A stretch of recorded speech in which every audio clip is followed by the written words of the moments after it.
Would you need to have a deal in place before you get to the first round? Probably more than years where you could do it sort of on the fly. I think, really, Tom, obviously, we're sitting there with the fourth pick of the draft. It's going to happen pretty soon.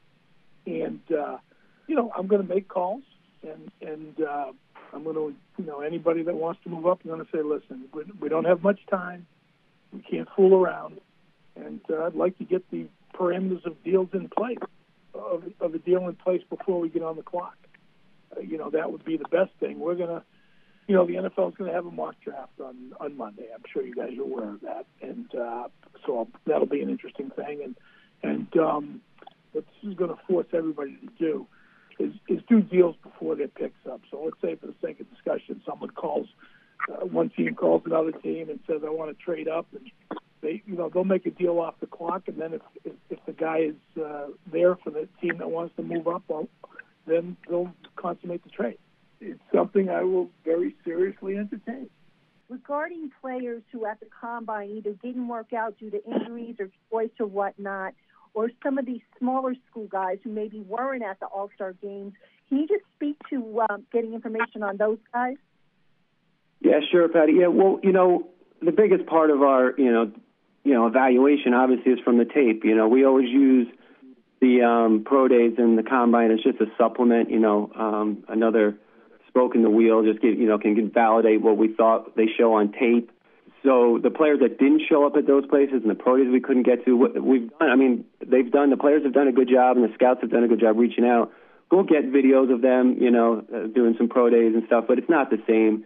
So again, we got to go back to what we really base the majority of our valuation on, and that's the tape. So that's why we've spent the last months really going back and digging into the film, looking at it from a different lens maybe, and that's kind of helped get some of that information for us.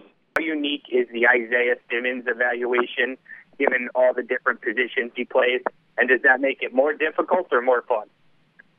Well, what's happening now, Ryan, is there's a lot of college players like that. There's a lot of guys that because the college game is so different, if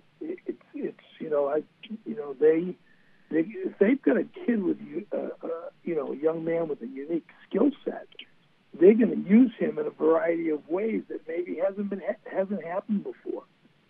So there's a number of guys that are being used like this.